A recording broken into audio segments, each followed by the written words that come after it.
Hi, everyone. Could you give me a Zoom react or type in the chat box if you can hear me?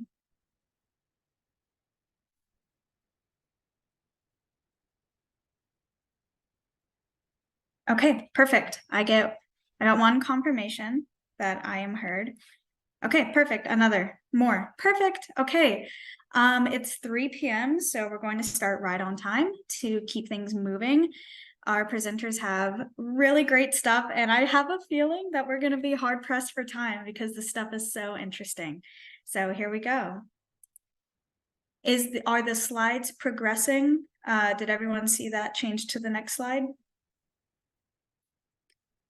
Sometimes screen sharing can be weird, so just want to confirm. Okay, perfect. I see the thumbs up. Thank you. So before we begin, just a little Zoom etiquette. It looks like everyone has already caught on to this. Please keep your camera off unless you're actively speaking. That'll keep traffic down low and ensure that the internet doesn't lag or something.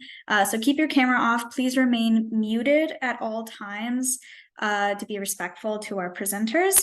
And we're going to be using the chat function to ask questions primarily. Panelists, you're more than welcome to address those questions as they come in real time, but we also have 5 minutes allocated for everyone after their respective sections to address questions then. So totally your preference, panelists, if you want to do questions in real time or during that allocated time. If you're on this call and you don't really know how to use the chat function or you have some accessibility concerns, maybe you're on your phone. I know using the chat on your phone kind of sucks. We can potentially do the hand raise and audio question taking during that allocated time. And also this webinar is being recorded. We're going to upload this video to our YouTube channel for future viewing. If that makes you uncomfortable, you're more than welcome to jump off. However, because your cameras are off and using the chat is optional, you're more or less, your identity is not going to be known here. So, but just a disclaimer, it is being recorded. Okay. So this is our agenda. This was also on the Eventbrite page. So this just gives you an idea of how today is going to go.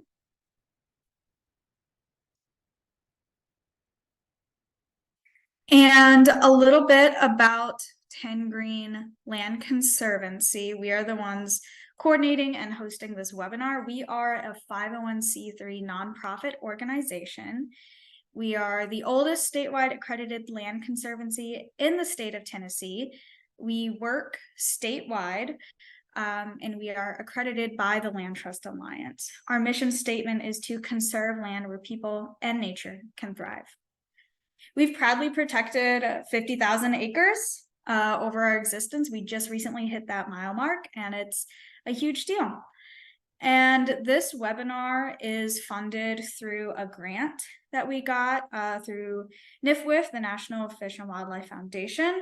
Other parts of this grant were dedicated to restoration activities on our Soak Creek farm property, including some prescribed fire. So that's just a little bit about us, and we're very excited to have all of our panelists here to host this webinar. So without further ado, I'm going to hand this over to the folks at Panther Creek Forestry. Please unmute yourselves, turn your camera on. I'm going to turn mine off, and 30 minutes for you, and then 5 minutes for Q&A after the 30 minutes.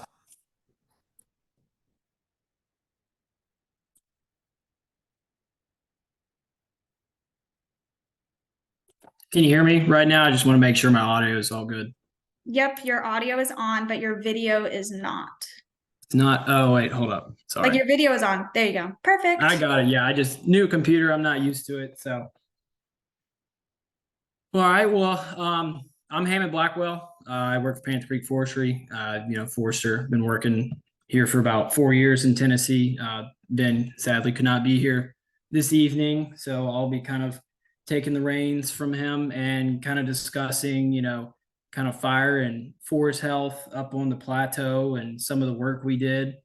I'm basically going to, kind of touch on the role fire has played historically on the plateau, and kind of the conditions that we have today, the type of habitat, that we wanted to target, what we didn't want to target, some of the implications of the removal of fire from the landscape. And then, I'll also be talking about like the specific work that, we did on Soak Creek. And then of course, any questions at the end, I can answer. So kind of to start out, it's clear from kind of, early, before settlement, Native Americans were using fire, to promote ground cover, improve grazing, maintain clearings.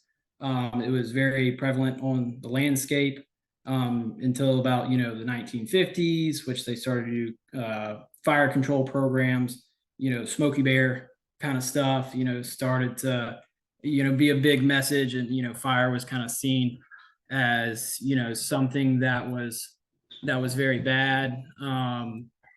When fire was common, pines were a major component, plateau forests.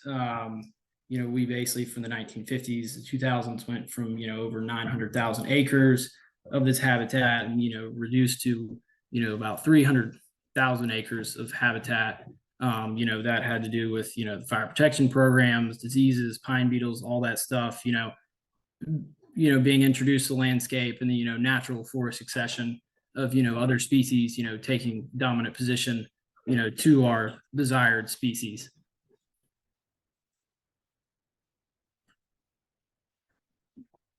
Here's kind of, a table of, the, major periods of time, and their fire related, and vegetative conditions, that coincide. I'll kind of start from the bottom and work my way up, 1500, 1800s, you have, mosaic of, forest types, vegetative conditions, open grasslands, savannas. Burning was very prevalent during this time, as we transition on to the 1800s, land ownership kind of shifts, to, your Americans, you start to see that impact, 1865 to the 1900s, there's a lot of exploitation of forest resources, a lot of logging, then you start to see, these, severe fires following that, a lot of clearing for agriculture, and then 1900s, 1950s, more exploitation, worse fires, and then the conservation message kind of turns to getting rid of, fires and suppressing that. And then, 1950s to 90s, it was, even, more strict. Like I said earlier, Smoky Bear, reign supreme, that message. And then as we get into more present day, this is a little outdated of a chart, but you can see that, we've come a long way and, understanding, the significance on fire on the landscape and how, it's very helpful and, it's a necessary to return, habitat to its, natural and historical conditions.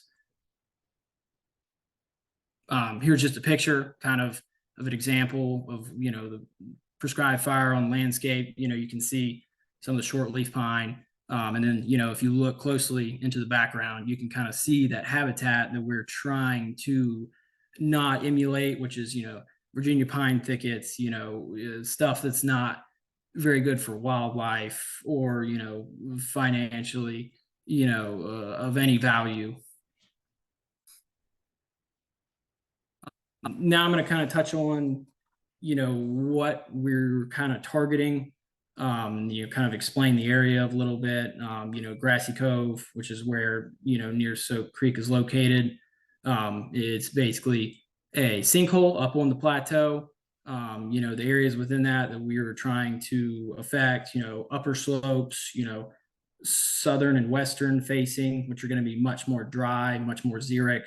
It's going to burn more frequently with greater intensity. It's going to really maintain those desirable species well versus, you have your more mesic, areas, eastern slopes, lower slopes, northern slopes, fires can be less frequently. We're not targeting those areas as much because we won't have as good as an effect. And of course, areas like the valley floor grasslands burn very well.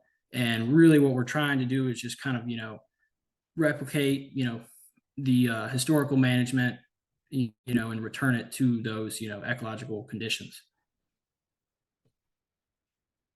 Here's just kind of a picture of Grassy Cove, just one of the slopes, a harvest that happened on the side of the mountain right here, going down into the cove.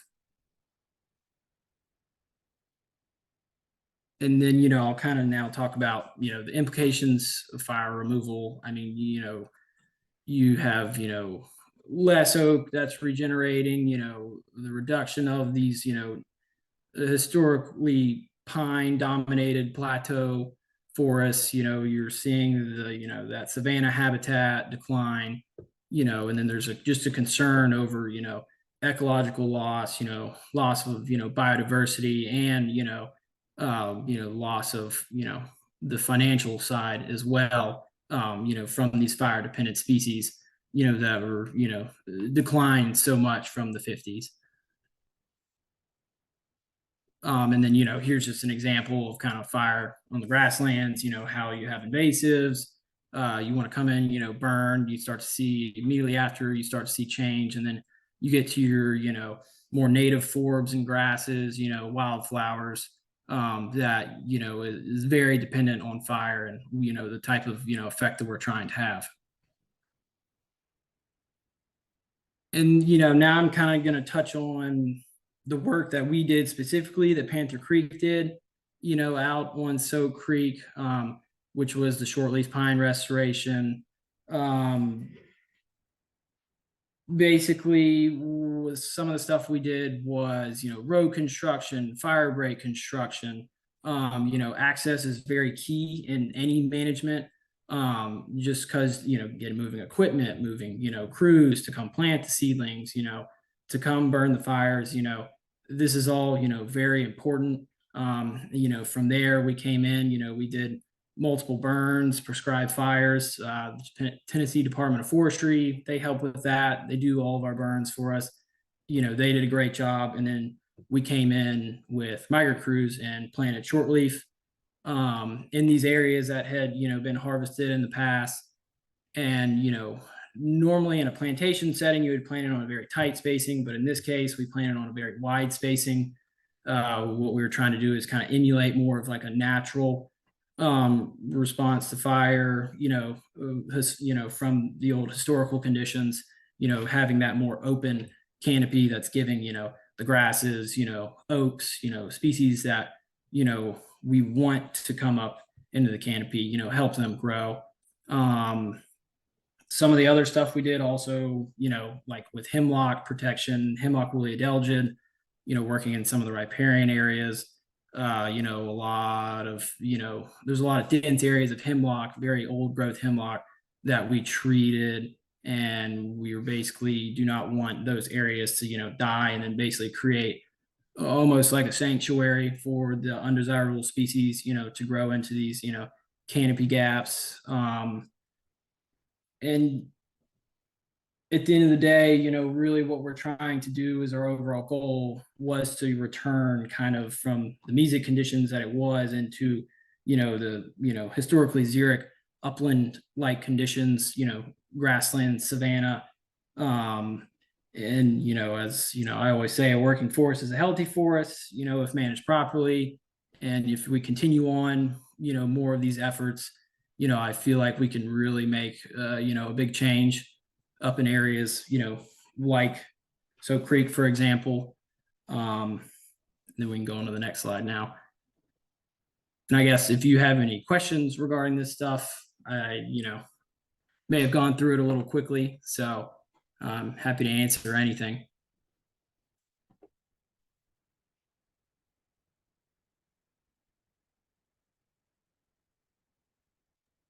So I just typed a question in the chat. So everyone feel free to use the chat box to ask questions.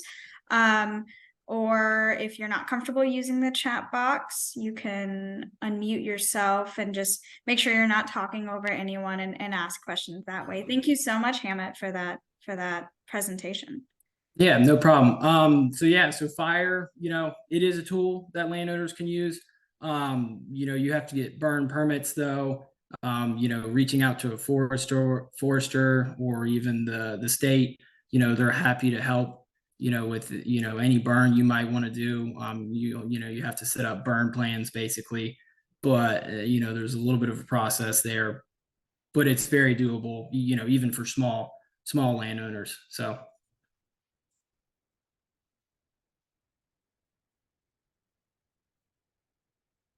Mm, Stephen, so when, are you kind of referring to planting and then burning is good for it? Or are you trying to say just like natural regeneration burning, is something that is a good practice?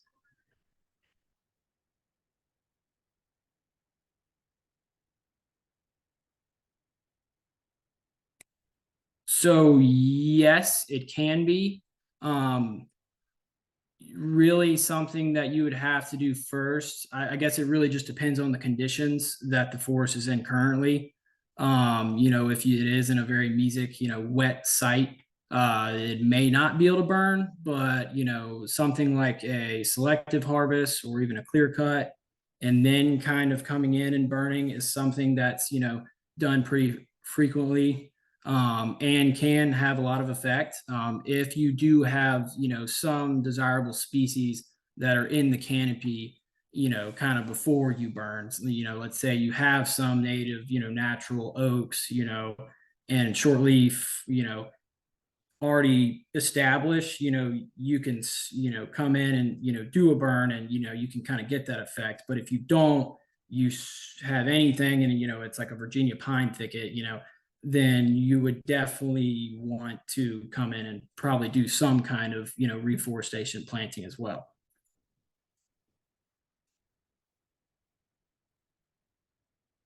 Mary, yes, so good question. So yes, we did have multiple burns on the project area. Um, there's a lot of studies on what's best, every year, every few years, every 3 years. Something I always kind of say is, you kind of burn when you can. A lot of times conditions aren't always right. And, you would like to burn as frequently as you can, but you can't. So, we burned, I think a couple years or, after another. And then of course, once you plant, and give it some time, you can burn again because shortleaf, does well with burning and also is kind of activated, its growth from fire as well.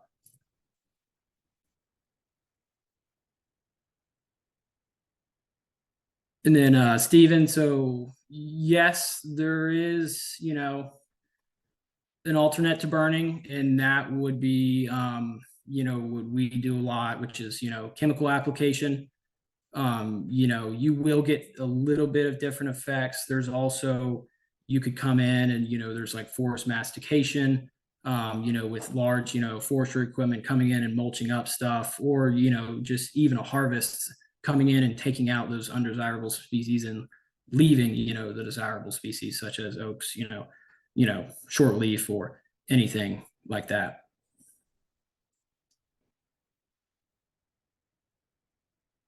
So Maria, so steps to, take to ensure that burning is safe. Fire breaks are extremely important. Burning on the right days with right conditions. Like I said, you have to have permits, you have to have, these fire plans, and, having a professional kind of oversee that, definitely keeps things, a lot more safe. And then just, being present, of course, while the burn's going on and having a good crew, that can, take care of it and knows what they're doing.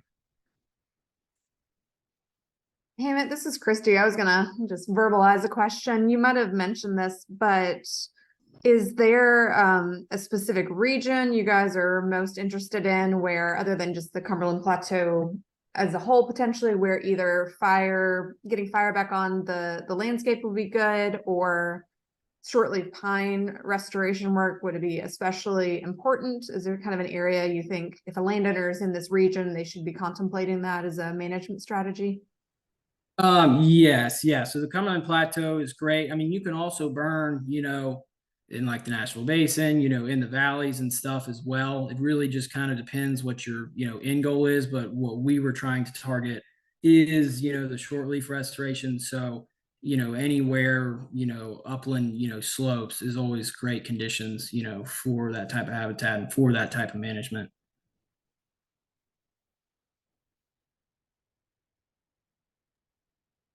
Are there any other last minute questions? If not, we can move on. Hammett, thank you so much for this very informative PowerPoint on fire and fire management. All right. Well, thank you. I'm glad I could be here. So awesome. Thank you. Okay, so Robbie, are you out there on the interweb? Yes. Perfect. Okay, I'll hand it over to Robbie.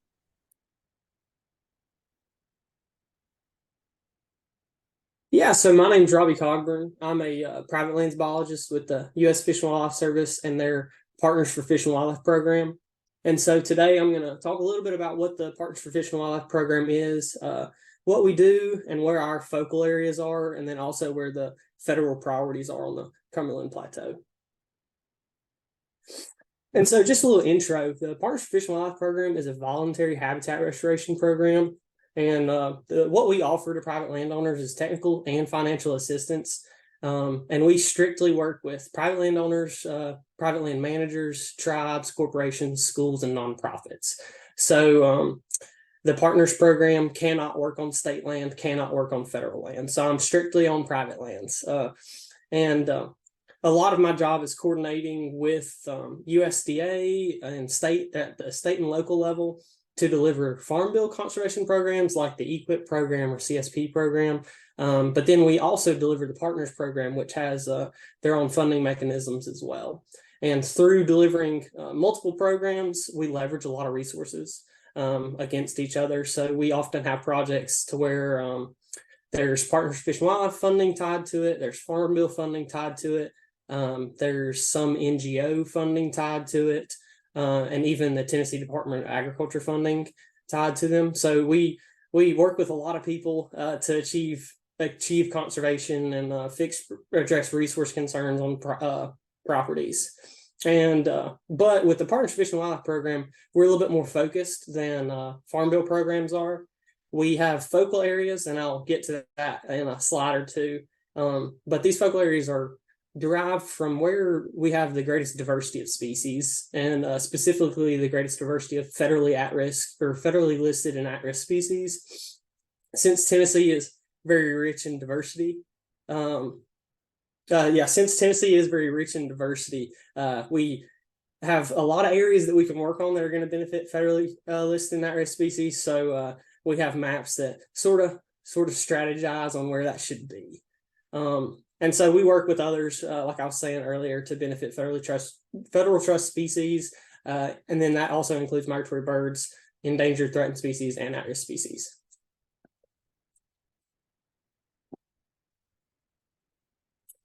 And so these maps show a little bit of our focal areas. Well, they show all of our focal areas. And so we try to focus on the lower Tennessee River basins. That's the duck and the elk. The Central Basin Karst, which is Wilson County, Rutherford County, then also it ties into Murray, Marshall, and Bedford counties, and that's where we do limestone glade restoration. We work on the Upper Tennessee River Basin, so for the Clinch River and Powell River counties, and then the Cumberland Plateau is one of our major areas, and so that's more of what I'm going to talk about today. And so on the right, that shows the major five river basins or HUC 12s that we work on within that Cumberland Plateau focal area. And so that's the Sequatchie River Basin, Emory, Clear Fork, Wolf, and Caney Fork River basins. And yeah, within this Cumberland Plateau focal area, there's a lot of resources that we're concerned about. So a lot of listed and at-risk species. And this one just sort of shows a heat map of where those species are located within those watersheds. So this accounts mainly for aquatic species. We do have some terrestrial species outside of this as well, and I'll get to that on another map later on in the presentation. But this map really shows you how important the Cumberland Plateau is to work on and restore habitats. And so it's all connected. So a lot of our species are aquatics, but they can be negatively impacted or positively impacted by land use in the uplands and in the riparian areas. So that's one thing I wanted to point out, because it's all connected. Yeah, and so this is just a little list of the species that we picked out to be the focal species for the Cumberland Plateau. This is not inclusive of all the listed species that we have there, but it does show the ones that we currently have projects that we're working on, and we're currently seeking projects to work on these. So the majority of them are aquatic species, as you can tell. The bluemouth darter, laurel dace, and spot fin chub are all fish species. And then there's a lot of mussel species, because there's a lot of listed mussels in Tennessee. And the one plant that is a focal species on the Cumberland Plateau is the white fringeless orchid. And I'll go into a little bit more detail with all of these in the coming slides. So we jump right into the mussels. And so in the Wolf River Basin, we have the fluted kidney shell, Cumberland moccasin shell, and Tennessee club shell. And so the reason that these are either listed or about to become listed is because of the land use in that watershed. So fluted kidney shell took a major hit because tobacco was a major thing in that watershed.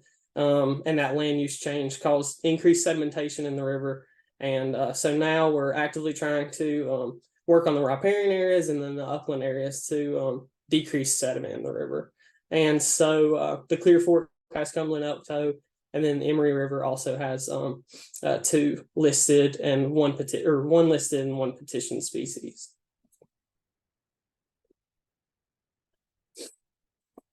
And so for our fish species, we have 5 that are listed as focal species for the Cumberland Plateau. That's the laurel dace, spot fin chub, bluemouth darter, sickle darter, and Barron's top minnow.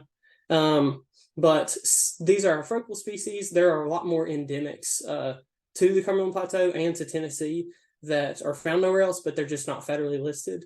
And so we can go to the next slide now.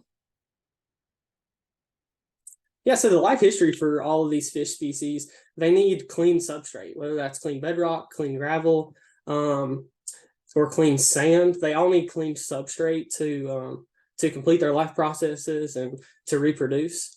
And so that's one of the major things that we're concerned about is the land use in the uplands and land use in the riparian areas, because it can negatively impact these fish species and their populations. And it can do it on a pretty quick pace too. So we like to work on the riparian areas and then the upland areas as well. And here shows with the pictures of the fish as well, where they're generally found within the Cumberland Plateau. And so laurel dace is found strictly on Walden Ridge. It's a fish that's found historically was only found in about 6 or 7 different creeks. Now it's found in about 2. So it's one of the most endangered fish in Tennessee, if not the country. So that's one that we're trying to really prioritize, because it's very, very affected by land use and farming practices on the top of the plateau that, as Hammett was talking about earlier, those areas historically would have been shortleaf pine, oak savannas, and now they're tomato farms. And so that sedimentation from tomato farms is causing a major decline with laurel dace. And then you have bluemouth darter in the Caney Fork, which is also very, very affected by farming and land use practices, as well as the sickle darter and spot fin chub that are in the Emory River. Yeah, and like I was talking about a little bit earlier, sedimentation is a it has a major impact for these fish species, and it's caused from livestock access, row crops, tomato farming, land use changes. It can be caused from logging or like clear cutting on the slopes. And the effects of this is suffocating the eggs, clogging the gills of the fish, and then covering the clean gravel, clean bedrock, clean sand substrates that the fish need. And so the mitigation measures for this are working with producers or working with foresters to implement best management practices whenever you're farming or doing forestry practices. And then also another major impact or major threat is stream warming. And so we like to work with people to implement riparian buffers, riparian areas, streamside management zones to ensure that there's canopy cover or trees and shrubs adjacent to streams and like wet weather conveyances and rivers to not only reduce sediment, but then make sure that the creeks and rivers aren't getting too hot from direct sunlight. So now I'm going to get into the terrestrial side a little bit because I've talked about fish and mussels a lot already. So white fringeless orchid is our one focal plant species for the Cumberland Plateau. And so it's found on top in these like wetlands, seeps areas. I've heard people call where they're found Appalachian acidic seeps that you generally only find on Cumberland Plateau, even though this plant is found within Kentucky and I believe Alabama as well. So yeah, this is a perennial plant. It has a tuber underground and its leaves will pop up in the spring and it flowers in July to early October time period. Since it is a really pretty plant, has a beautiful white flowers. We do have issues a lot with predation of people and deer herbivory. They love to eat on them a little bit. And but this plant, a lot of the areas where it's found currently are either close canopy hardwoods or in power line right of ways. And so places where we have gone in and done management for these plants in those close canopy areas, the numbers have just popped. And then in power line right of ways where we have employed a method of spraying like woody encroachment and ensuring that those areas are maintained as grasslands, the plants do increasingly well.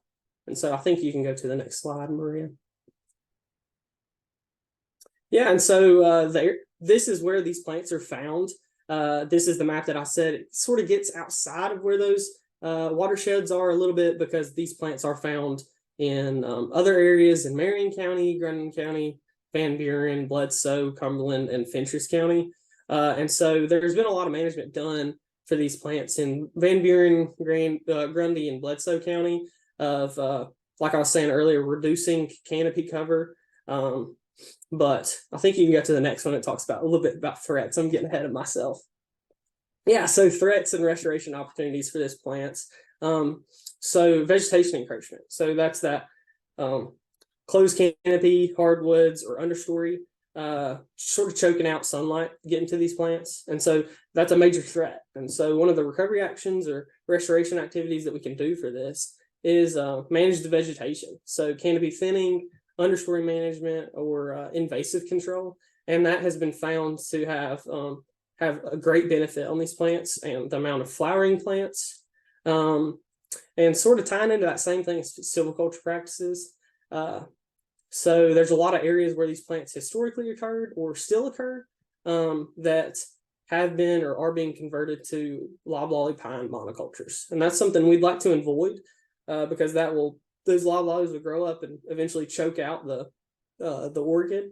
And so we want to restore those habitats where the orchid are or maintain them to ensure that there's sunlight getting to the ground and then that they're the native habitat or native ecosystem that the plants are historically have been found in. So that's shortleaf pine and oak systems. And so that's what we're trying to target for restoration for white fringeless orchid.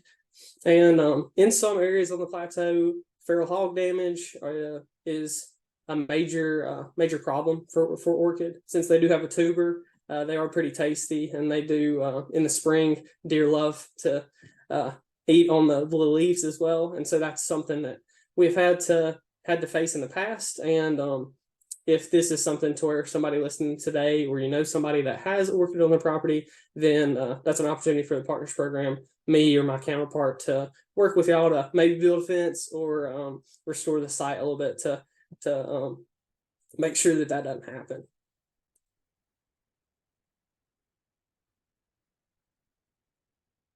And so another one of the things on the plateau that we prioritize a lot is bats. So the Cumberland Plateau is used by multiple federally listed bats and then a lot of other species as well throughout the year.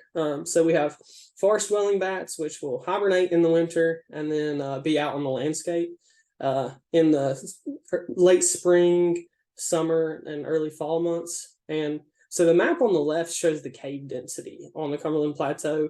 And so you can see that Van Buren County, Grundy County, Warren County, and White County all are lit up like a Christmas tree. And so those areas are really sensitive throughout the year, especially in the summer, especially in the fall, especially in the winter. Well, especially in the summer, fall, and spring. I mean, because bats are heavily using those areas. And so bats are a species that are tied very closely with forestry practices through their roosting habitat or their swarming habitat or their pup rearing time period. And so you can go to the next slide, Maria. And so this is a really good sort of chart that shows when bats might be on the landscape. So in Tennessee, we have a lot of forest dwelling bats. And so these are an example of these would be the northern long-eared bat or the Indiana bat or tricolored bat. Indiana is federally endangered. Northern long-eared is federally endangered. Tricolored is proposed endangered. So there will be a official designation for that one, hopefully in the coming months. And so all of those species, they hibernate from generally the beginning of November to mid-April. So they're in caves in those time periods in hibernation. And then they'll emerge in May and June from the caves and go to their summer grounds. And so in Tennessee, Indiana bats generally use the Central Basin, and then also like in West Tennessee for their summer grounds, but they do when they're first emerging from the caves and then when they're first going back into the caves in the fall, they use the areas around the caves within a 5 to 10 mile buffer. And so it's super important to make sure that our forests are in good health and that we're managing those areas that is going to benefit bats, especially when they're emerging from the caves in the spring, because that's one of the most crucial time periods in the year of a bat's life. Especially with some of the threats and stressors that I'm going to talk about on the next slide. And so, yes, perfect. And so the major threat for bats is white nose syndrome. And so this is a fungal disease that infects bats. The fungus loves cold, damp environments. So it does really well in caves, and it'll get on bats' noses and it'll irritate them. And so it'll wake them up during their hibernation. And so it's an irritant is what it is. And it causes them to wake up when they don't necessarily have the body resources to wake up. So they will wake up, start flying around, leave the cave when it's super cold and there's not a ton of food outside. There's not a ton of flying insects. And it just causes them to use resources that they needed to make it through the winter when they don't really have those resources to spare. And so that's why forestry management is even more important now, since white nose is a thing and it's causing in a lot of our species somewhere from a 90 to a 99% population decline. And so we have to be really cognizant of forest management practices for bats because white nose is a thing. So we have to work on our forestry management plans and our forestry management activities to ensure that we're not going to negatively impact bats, especially in those vulnerable periods for them in the spring and summer months where they're either low on resources, or in the summer during their pup rearing period when they have non-volant or non-flying young that can't leave a tree that might get cut down or harvested. And so you can go to the next slide, Maria. And so, yeah, this goes into a little bit of the forest management for bats. And so our bat species in Tennessee, Indiana bat, northern long-eared bat, tricolored bat, they need diverse landscapes. And so what this looks like is essentially a mosaic on the land. It includes early successional patches. So some grassland areas, shrubland areas, a lot of edges, because bats love to roost in snags that are getting sun exposure, so they can stay warm. And then we like woodlands, so a little bit thinner forest, and then savanna is a very thin forest with grasses in it. And then they also need some matured older forest stands as well for roosting. So bats just love a diversity of landscapes. And so that diversity of landscapes will benefit bats. It'll benefit a lot of other species. It'll benefit a lot of your game species. If you're interested in quail or deer or turkey, diverse landscapes is going to benefit a lot of things. And so that's something that we like to promote for bats, but then also for other species as well. And so bats need you to retain some mature trees for roosting habitat. And so these trees, they love to use shagbark hickory. They like to use white oak. Any dead tree that is about 8 inches DBH, 8 inches diameter or larger, are generally used. So I'd urge people, if you have a dead tree that's pretty large, it might be ugly, but a bat might use it too. So that's something that I like to tell a lot of people. Don't cut your snags down unless you have to, or if you're doing prescribed fire and it's posing a threat to the fire getting out. And then also to plan your timber harvest to avoid the pup rearing season. So that's June and July. Ideally, we would do timber harvest in that November to early April time period, but I know that poses an issue of it's muddy, it's rainy in the winter. You might not necessarily want to go out and cut in the winter. So we like to avoid that time period of June and July. Definitely, if you can be strict and only do it in the winter, then that's great. But definitely stay out of harvesting trees in that June and July time period. And then also to conduct prescribed burns when the temperatures are above 50 degrees. And so that just that goes to help of like it helps when bats are like on the landscape and their body condition might not be good in the super early spring when it might be a little bit colder. Maybe don't burn. You might not kill the bat, but you might flush it from the tree that it's roosting in when a time that it doesn't necessarily have those resources to waste, to flush and go to another tree. And so that's some things to be a little bit cognizant of when you're planning forestry management that's going to benefit bats, but like promoting diverse landscapes or retaining snags, that's going to benefit a lot of other species as well. And so earlier in the presentation, I talked about how the Partners Program works a lot with NRCS and their EQIP program. And so these are a couple different habitat improvement types and their practice codes that we work with and fund and help NRCS plan a lot. This is not comprehensive. Their practice list goes on for pages. So this is a slide I just wanted to throw up that to tell people that if you're interested in a restoration like this, anything that Hammett talked about or I talked about or that Jeremy's going to talk about, I'd urge you to talk to your county NRCS office, and they can help you navigate through the maze that is their practice standards and help you plan restoration on your property, and then also help you apply for funding for it. And so they're going to be your closest line of contact, but you can always contact me as well if you're interested in things like this. So you can go to the next slide, Marianne. Yeah, and so earlier I talked about too that the Partners Program does have our own financial assistance. And so on the Cumberland Plateau, in the Cumberland Plateau working area, so all of the maps that I've showed today, it covers the whole footprint of the Cumberland Plateau in Tennessee. We have about $125,000 to direct towards habitat restoration and enhancement. And so this can be anything from aquatic projects to terrestrial projects to restore your shortleaf and oak savannas to fence cattle out of the rivers. Anything to benefit federally listed or at-risk species, we are going to try and put this money towards. And so it's good for the next 5 years. And it's sitting with the Cumberland County Soil and Water Conservation District, but it can be spent anywhere. And so this is something that if you're interested in working with the Partners Program or maybe getting funding or some technical assistance from us, then we do have the resources out there to help. And we would just love to hear from you. And and meet you and go out on your place and hopefully plan those restoration activities. And this is our contact slide. So my contact is at the bottom. My name's Robbie Cogburn, and my counterpart, the state coordinator in Tennessee, is Dustin Bowles, and his contact information is there as well.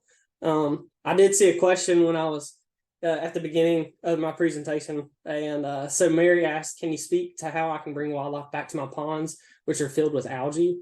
Yeah, Mary, so we don't necessarily deal with ponds a lot with the partners program, just because our listed species aren't in ponds. So that's something that I'd have to do a little bit of research on, but I do know that there's some forms of aquatic herbicides that you can use. And I've heard of people using pond dye as well to limit or to inhibit growth of algae, but that's something I'd have to do more research on to figure out the best answer. And I see there's another question about, are resources available in other parts of Tennessee for the Partners Program? So yeah, if Maria, if you want to click back all the way to slide 3. Sorry, that's a long ways.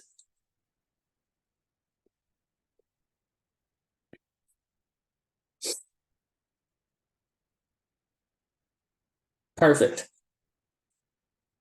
One more forward, I guess. There you go. So yeah, so this is where the map on the left shows our focal areas. So that's the Upper Tennessee, the Cumberland Plateau, Wilson, Rutherford counties, the Central Basin, and then also the Lower Tennessee River Basin, so the Duck and Elk. So that's where we try to stay with our funding and with our time. That's not to say that I haven't worked outside of those areas. Technically, I cover all of the green area. My counterpart covers a lot of the yellow. I cover pretty much all the yellow as well too. So I go all throughout Tennessee. So if you're not within one of those counties, but you have a project that you're interested in, it's going to address resource concerns for listed or at-risk species, then that's something I'd love to talk about. And there definitely are opportunities for us to go outside of those areas.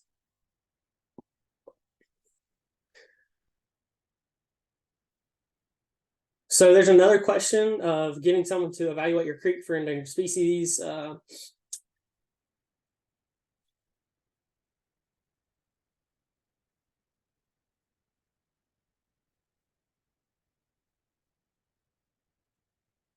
Yeah, so Bill and Jeannie, that's something that I could come out and look at your creek and seine or shock. I could bring our fisheries biologist as well.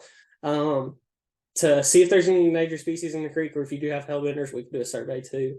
So if y'all are interested in doing that, then you can just email me or give my work phone a ring, and we can set that up, and I can come down there and meet y'all.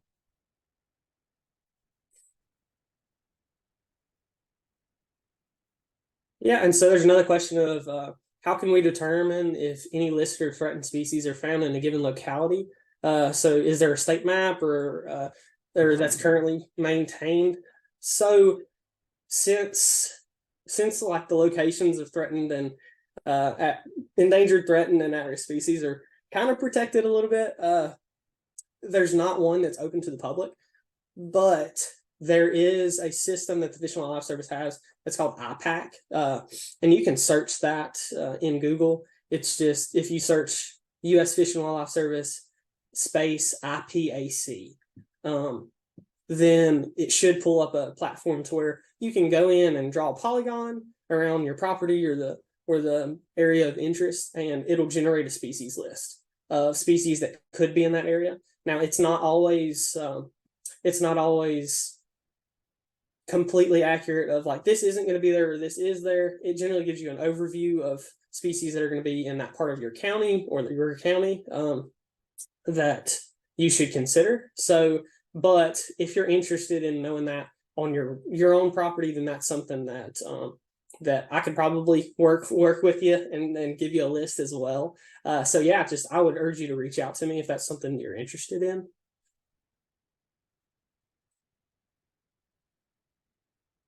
Yeah, and so Steve asked, do you know what type of fungi/mushrooms the white French orchid have a mycorrhizal symbiotic relationship with? So that is a question that would probably be best for for our species lead for Rock Fringeous Orchid. I do not know the answer to that personally myself, but that's something that I can find out for you.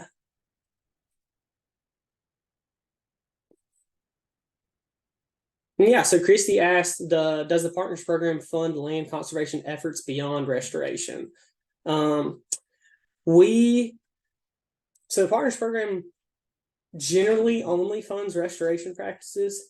We can use funds for outreach sometimes, but when it comes to like easements or land purchase, that's not something that we can work with or we can use our funding for. And then also we can't use our funding for mitigation or on properties that have been under or have been a part of a mitigation.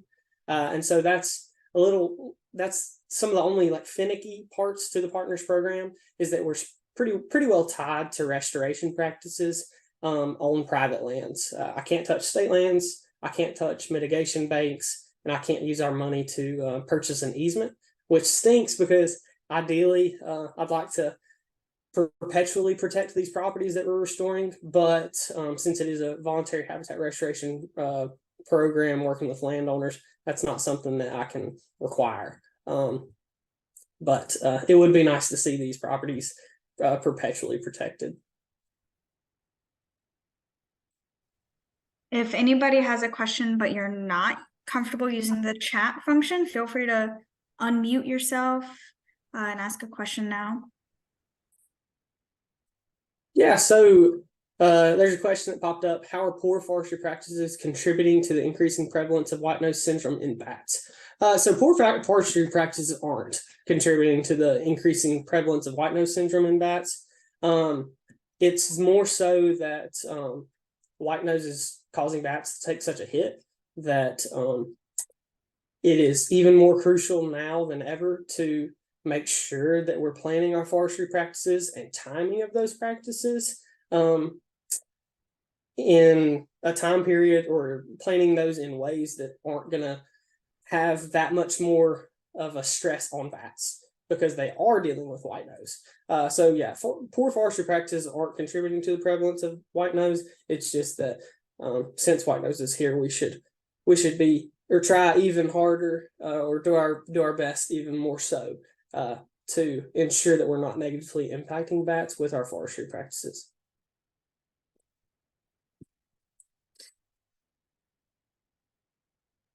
Okay, we still have a couple more minutes allocated for Q&A if anybody else has a last minute question here for Robbie. All right, cool. Thank you, Robbie, so much for your time and for the awesome presentation.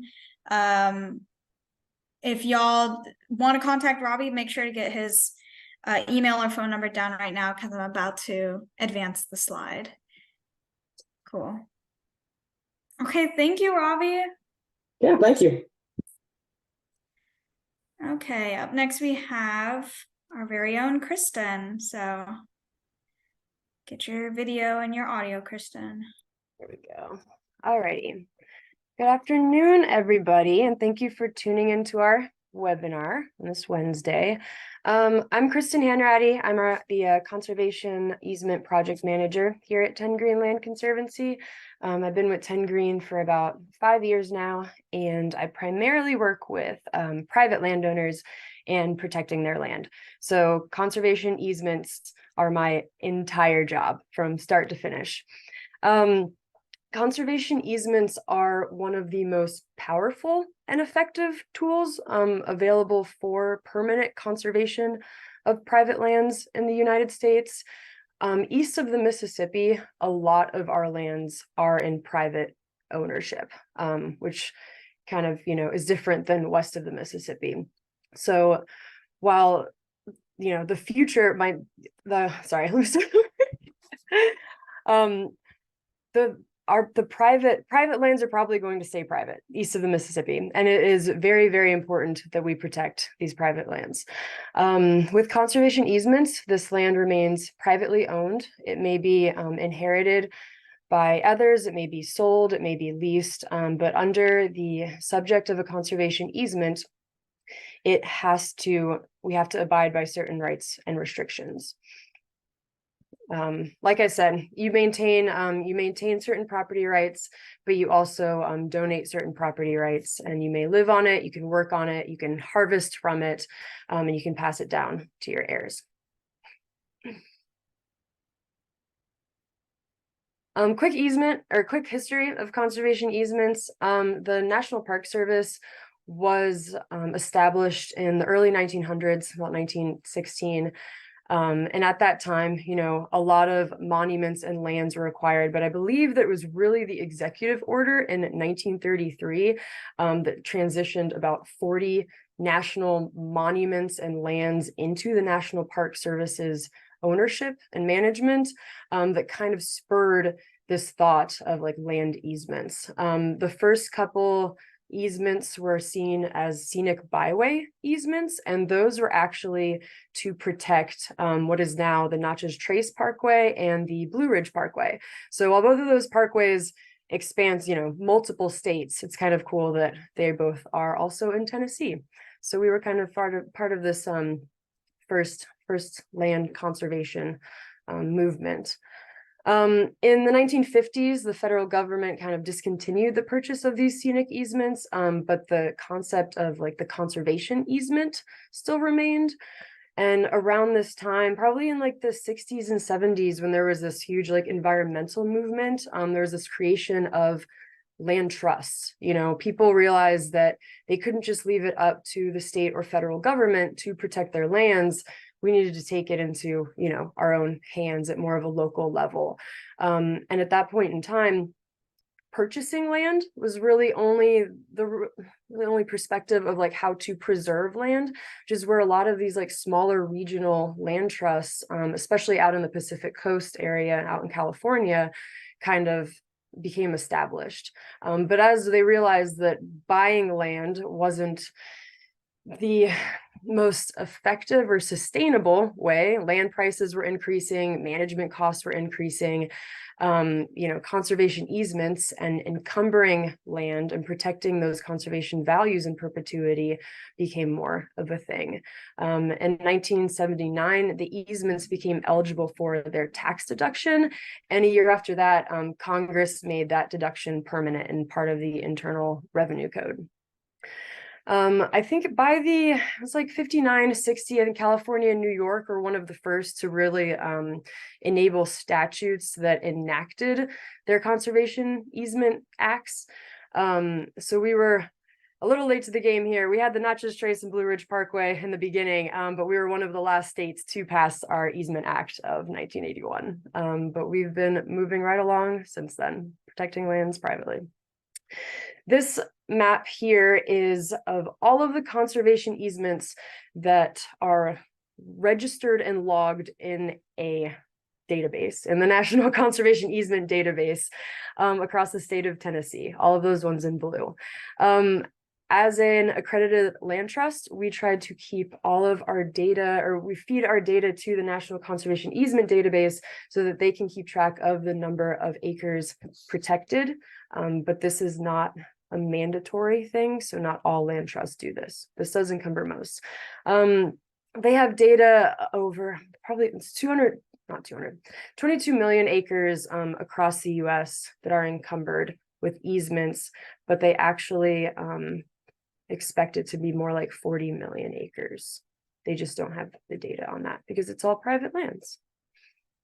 But this is also you can find this map online at the National Conservation Easement Database. It is it's an interactive map that you can use. All right, our considerations for encumbering a property with conservation easements. Our objective as a land trust is to ensure that the conservation values, whatever they may be for this property, are maintained or enhanced in perpetuity. We want to make sure that nothing is ever degraded or, torn down, whatever.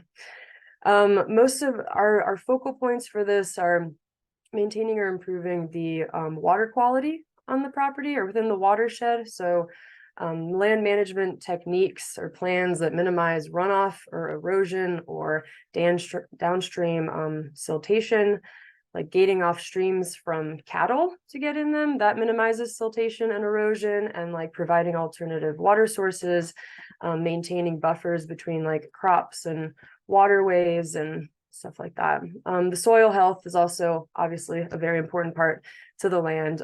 So maintaining the overall health of the soil and not degrading that in any way. And then it just goes into wildlife habitat and forest diversity as well. Making sure your forest has, you know, a diverse like age and species, and as well as like natives. Well, with the conservation easement, we don't make a landowner manage their property in any sort of way. We definitely encourage it, but we can't, there's no obligation for a landowner to manage their land for like timber harvest or anything like that. Also like maintaining climate and migration corridors. We ultimately want to protect landscapes and habitat and resilient forests.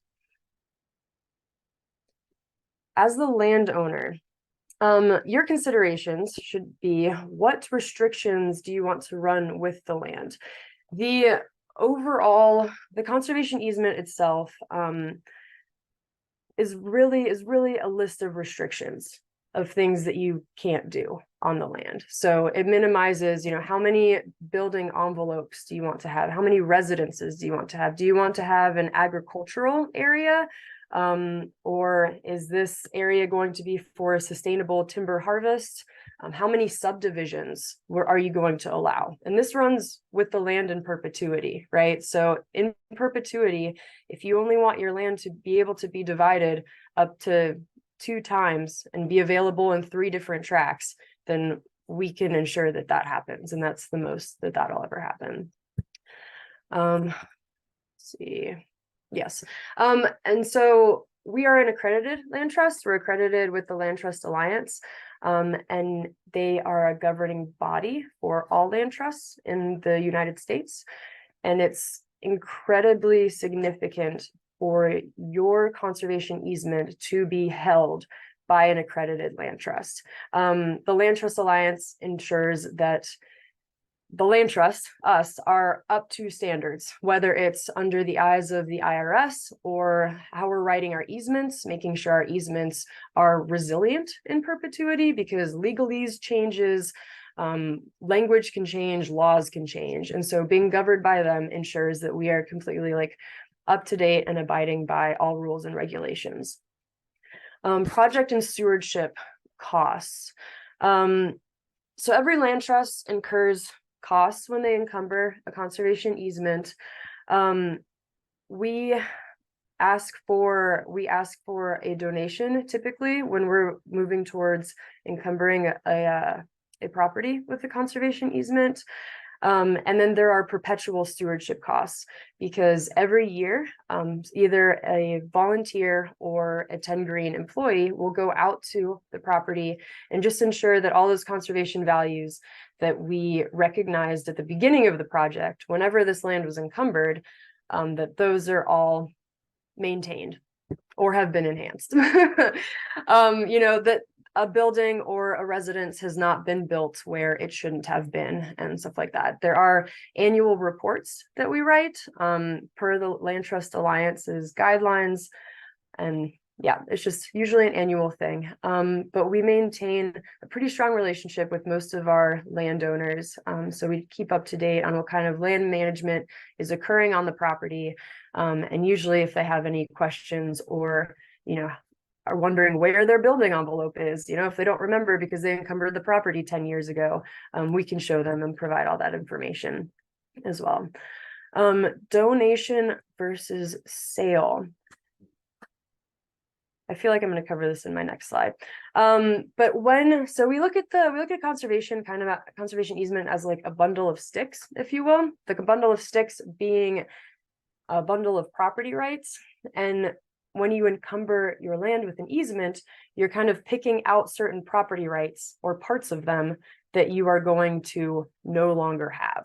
So whether it be the ability to clear cut your land or the ability to subdivide it, those will be put to the side. And whatever that value is seen as a charitable like contribution. But we'll move into that next slide. And there may be a potential tax benefit to that value of that contribution. It's a lot. So here we are. What is an easement worth? With this example, we used the example of your property appraising as is, fee simple, as $1 million. Say we only restrict it to, it cannot be subdivided at all. It has to be maintained as one tract of land, can only build one house on it. And, you know, you can still run your cattle on it. And that's seen as, you know, that loss, that difference, is seen as giving up the rights for $400,000, whatever that difference is in the appraised value after that easement is encumbered. And so that $400,000 can be attributed to that contribution. But that is about as much as we can give tax advisor wise. And whenever landowners come to us with more questions than this, we definitely encourage them to seek counsel with a tax advisor, because this little graph here is about all we've got. All right, we're going to jump into our process now at TennGreen. First, every project needs to be approved by our conservation committee and then by our board of directors. I think you can go to the next one. Maybe, yeah. And then I just kind of like built out different slides for the process. So the conservation easement itself is a recorded document that gets recorded to your deed and recorded at the county register, whatever county your property is in.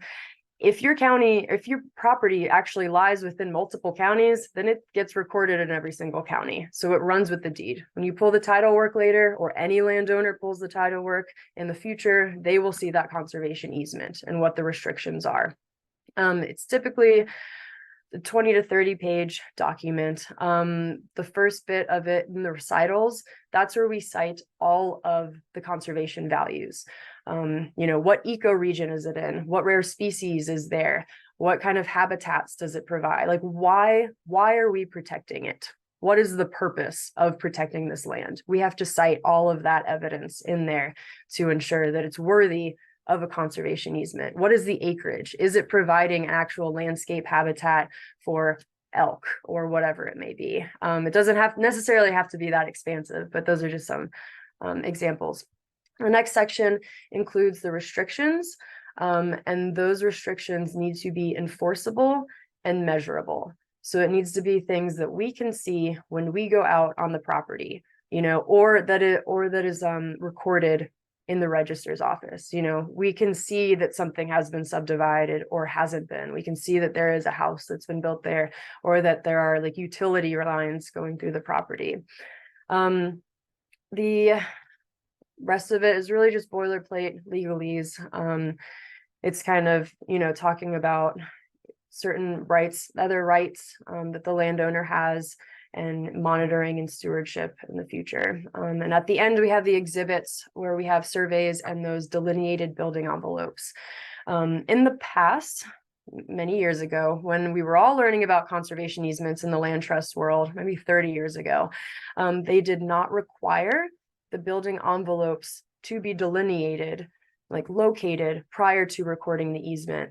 But as of now, the IRS does require landowners to delineate the building envelope. So whether it's prior to recording the easement, so whether it's, you know, finding a space within a 20-acre space that's delineated, maybe you can have a 5-acre building envelope, or, you know, choosing the locale and typically having that surveyed out, especially if you're getting the tax deduction. Next one, I think, is the restrictions. Okay, examples of restrictions, which I kind of already went over, but this picture to the right here, this plat to the right, shows two different building envelopes that was on one property. So you can see envelope A was 3.6 acres, envelope B is 2.4 acres. So we have that going into the future. And those are things that we can enforce or restrict in perpetuity. So when a landowner asks, where can they build their house? Where can they build this building?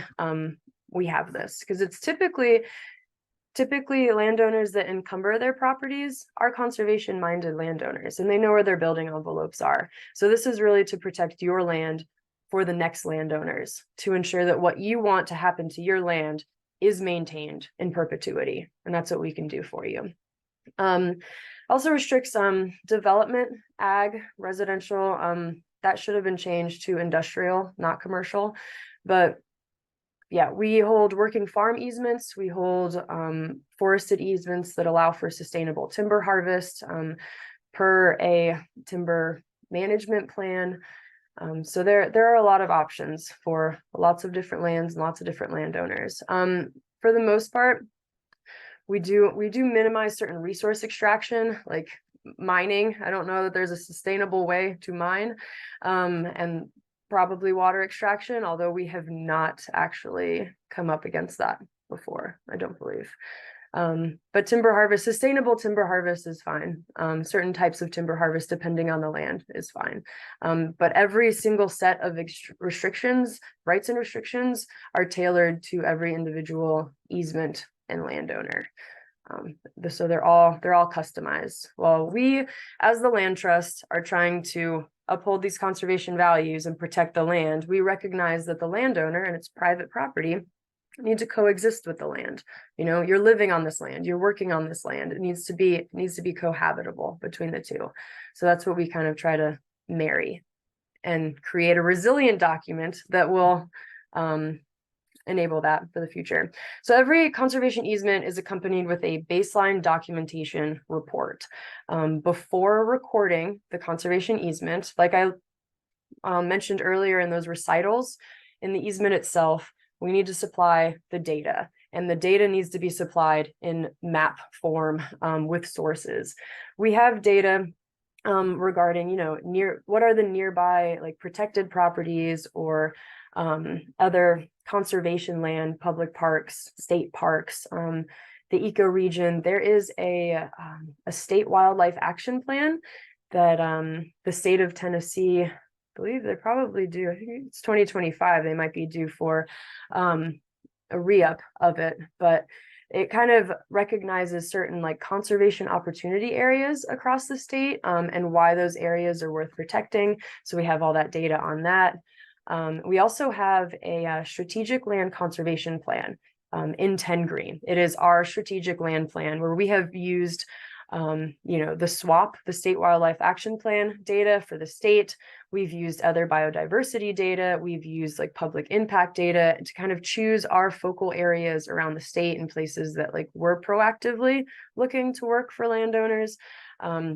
And then the Nature Conservancy always has great data resources, and we use their resilient land conservation data and soil carbon and forest carbon sequestration and storage data. There's just, the list goes on.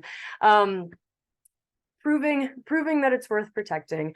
And along with that, on the right side there are I am typically the one that goes out in the field and takes pictures with the waypoints and notes and compass bearing of every nook and cranny of that property. The top right map there is a photo location map. You can see all those spots where the photos were taken, and the bottom right are some of the photos that correspond with those photo locations. So when we monitor this land in the future, we'll be able to see what's changed, what hasn't, make sure that this, point that was encumbered with the conservation easement in 2010 doesn't have a dam in the middle of the stream in 2020 or something like that. This is just back to our process here. We went through the easement, the baseline, securing the due diligence. With every project, we need a comprehensive survey plat and property description of the property that we're going to encumber. In order to enforce anything in the future, we need to know where those boundaries are. We also need a title report because we have to prove that the person signing the conservation easement is the one that actually owns the property, and also that you own all the rights. A lot of the time, especially on the Cumberland Plateau, certain rights have been severed from the landowners, whether it be minerals or timber leases, or a lot of the time there's some squirrely title work. But for the most part, we find a way to kind of settle it, whether it's with a mineral remoteness letter, or just doing a lot of detective work to see if those leases are still, in working order from 1950. You only need an appraisal, a conservation easement appraisal, if you are going to pursue the tax deduction. You do not have to pursue the tax deduction in order to encumber your property with an easement. It doesn't go along with the project. And if you're not going to do that, you don't need to get an appraisal. After all is said and done, we've negotiated the rights and restrictions. We record it at your register of deeds, and we protect it and steward it forever, at least once a year, usually just once a year, unless there are major management changes happening. We'll just look into the property and call you up and be like, do you want to go for a hike today? Let's walk your land. And you don't even have to be there if you don't want to, just to ensure that everything's kosher. I forgot what the next slide was. Questions. I feel like I had something else, but maybe not. We can take questions now if there are any.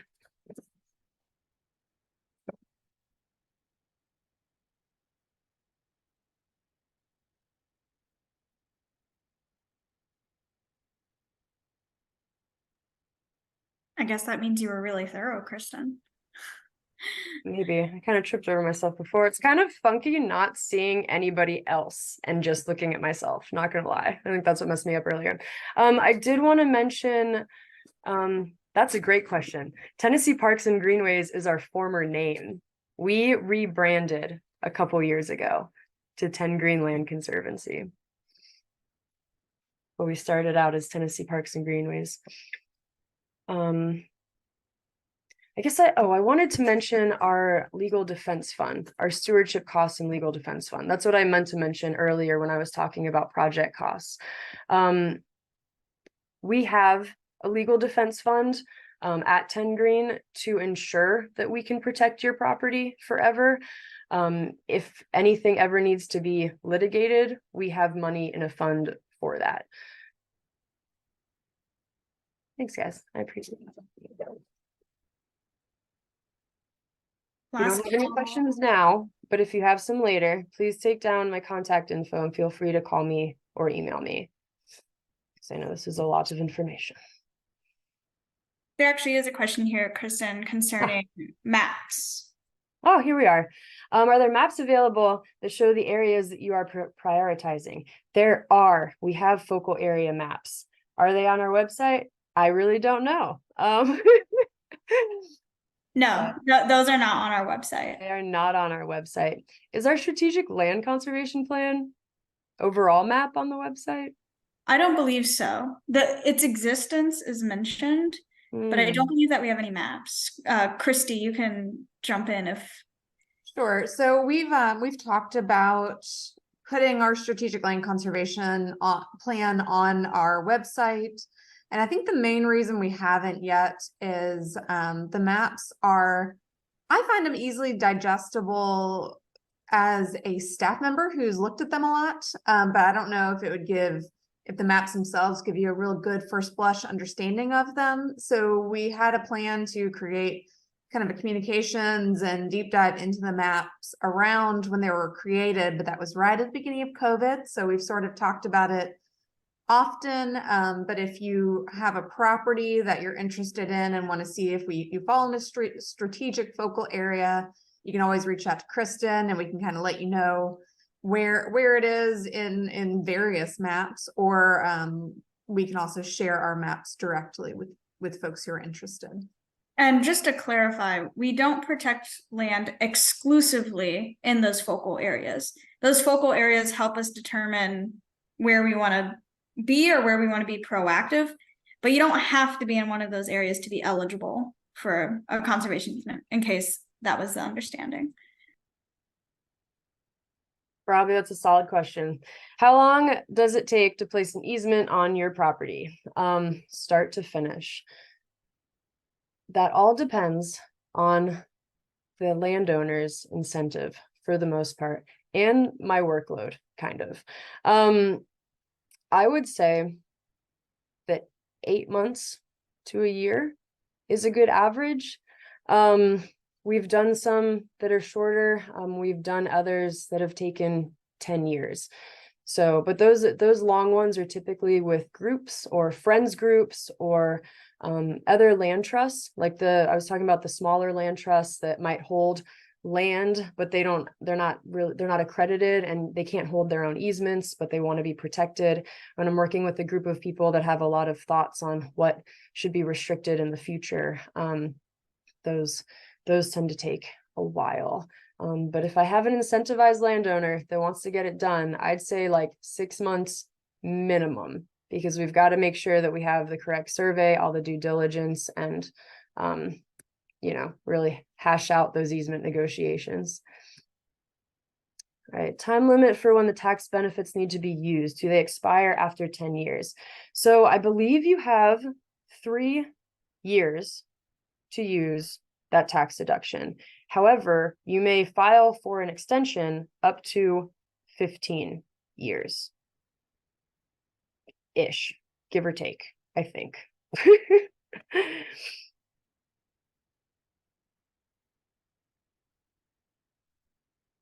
I will say that my record for a conservation easement closing from start to finish is 2 months, but I am not trying to beat that record at all. We're going to keep it 6 months for my sanity.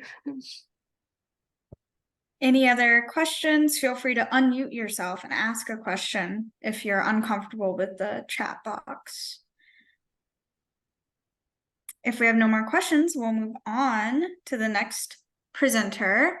And we're actually going to do a ownership change here with the screen share. Christy, is Jeremy a co-host? He is. Okay, so Jeremy, get ready. I'm going to stop share and then it'll be your turn to share.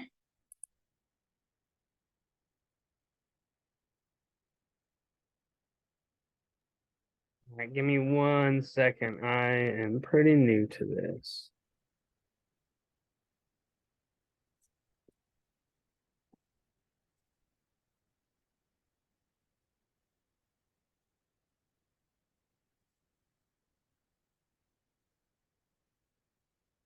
Just let me know if you need some direction. Give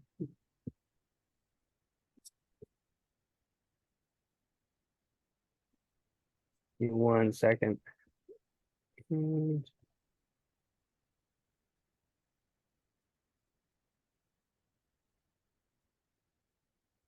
First, it's wanting me to change my security settings for some reason. Worst comes to worst, I have your PowerPoint ready to go, and we'll just try our best with the cadence. Yeah, let's just do that. My laptop wants me to do a bunch of things. I have this brand new Mac and I've never used a Mac before, so we'll just figure out the cadence. I'm fine with that. Okay, well then bear with me for a moment. Jeremy, if you want to start an introduction just of who you are and what organization you're with while I pull up your PowerPoint. Yeah, of course. So my name is Jeremy French. I work for the Southeastern Grasslands Institute and Quail Forever and kind of USDA. I get to work cover the entire interior low plateaus, which is a big word I cover about 6 states for the organization, doing everything from on-the-ground restoration to education, outreach, research.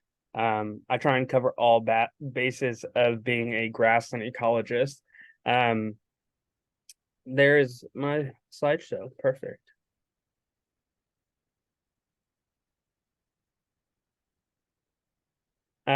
So I've been doing this for about 8 to 10 years now. I spent most of my career as a research biologist or a grassland ecologist. You can go ahead and hit next. Early on in my career, I I focus primarily on reptiles and amphibians and their relationships with grasslands. There in my hands is a big female timber rattlesnake. It's one of the biggest I ever got to handle. You can go ahead and hit next. There in my hand is an endangered Blandings turtle from a wet grassland. So I've been doing this for a long time. I've gotten the opportunity to do this from the Midwest to Wyoming, all the way now I live here in Tennessee. And eventually throughout the years, I transitioned from working primarily with reptiles and amphibians in grasslands to even bison in grasslands, which was arguably my favorite. And now I just specialize in grasslands overall. So whether it's the smallest rare, glade in the Nashville Basin or tall grass prairies, you can go ahead and hit next slide. It's what I do 24/7 is grassland restoration and understanding the interactions between grasslands and people, grasslands and different species, and grasslands in our history, and really just everything grasslands is what I do. And today I'm going to try and tell you the story of grasslands, not only on the Plateau in Tennessee, but in the Southeast in general, because I can't tell you the story of the Plateau without telling you the story in the Southeast. I'm probably going to speak a little bit fast today, just because I've got a long presentation and I want to be able to get through it and make sure I have time for questions.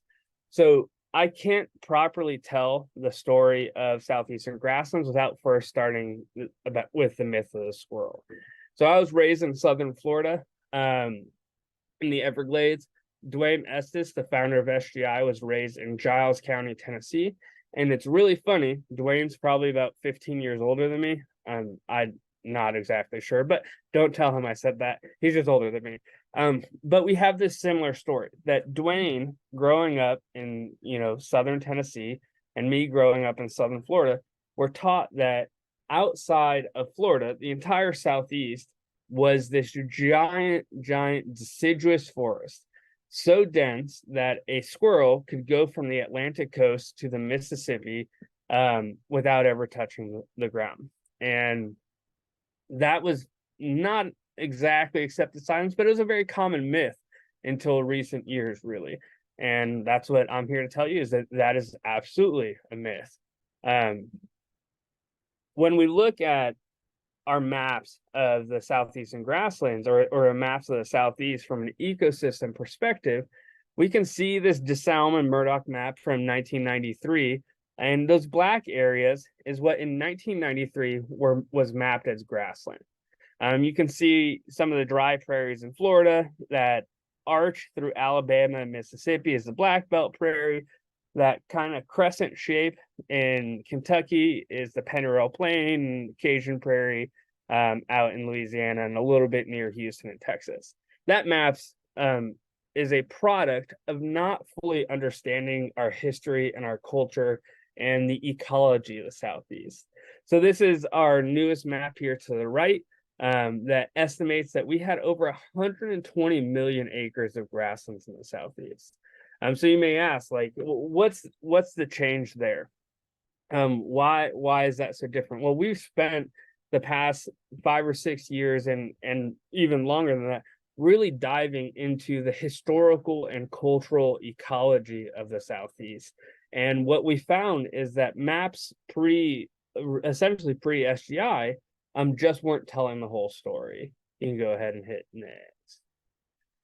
So it's important when we think about grasslands in the Southeast that we explain this difference between what most people think when you say the word prairie or savanna. Here we have a map of the entire country. If you go ahead and hit right slide. Right down the middle, you have what's called the dry line. So where I went to school and before working in the Southeast is in Iowa. It's just east of the dry line. And then I moved all the way out to Wyoming, which, as you can see, it's fairly dry. Most of the time when we talk about prairies or grasslands, people think of areas west of the dry line that look like, if you go ahead and that, perfect. We're getting our cadence down. That look like this. They look vast grassland as far as the eye can see. And then what we were taught is, in the eastern US was not that. What we were taught looked like this, a mesic hardwood forest. But that is a very inaccurate picture. If you go ahead and hit one more slide, this is a good idea of what the majority of the Southeast historically looked like and should look like today. So here we have a shortleaf pine savanna from Fort Chaffee in Arkansas. Go ahead and now these grasslands, like this one in Fort Chaffee, are very different than our Midwestern grassland. They have some similarities, but they also have a lot of differences as well. The similar things are that these were fire maintained largely. There are some exceptions to that, and not just cultural fire. There's this idea that we had these grasslands in the east only, or these open areas in the east that are sometimes referred to as forest only because Native Americans burned. That is incorrect. These areas naturally burned, if not more naturally burned than Native American, or close to equal. So natural fire and Native American fire played a large role in these ecosystems. Grazing by large bison herds and elk and other large ungulates played a large role. We used to have bison herds that stretched all the way to the panhandle of Florida, all the way up to about New York, and then, of course, all the way to Alaska. These animals played very large roles in maintaining these ecosystems alongside elk and other species. Beaver in the east played an extremely large role in creating the 120 million acres of grasslands. They would have maintained meadows. We talk about in Virginia in the Northeast, and even here in Tennessee, beavers played these very, very pivotal roles in maintaining grasslands, especially meadows along creeks. And then we have eudaphic condition grasslands as well, which is a good example, are like our glades in the Nashville Basin or on the Plateau Escarpment or on the Plateau. And these are grasslands that the soil has evolved to essentially preclude trees. So it doesn't allow tree growth. So these are eudaphic maintained grasslands. And then we also have these really cool things, especially out on the plateau and some of those deep river gorges, of flooding maintained grasslands. And these grasslands, we call them river scours. They have a prairie community. They have big blue stems and little blue stems and flowers and forbs, and they occur at the bottoms of like the Caney Fork, for example. They occur at the bottom of these valleys within the plateau that are extremely unique grasslands. And then, of course, Native Americans did absolutely play a role in maintaining these. Now, how much of a role was it natural versus Native American maintained is debatable, but they definitely played a role.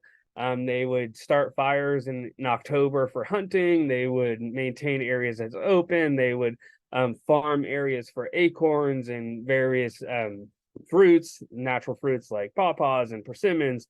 So they were definitely playing a role on this landscape for 10,000 years or so.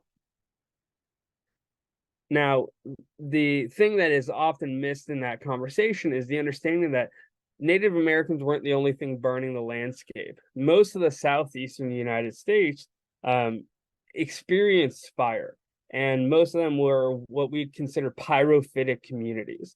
If you look at this map here, this is a sky to ground lightning strike map.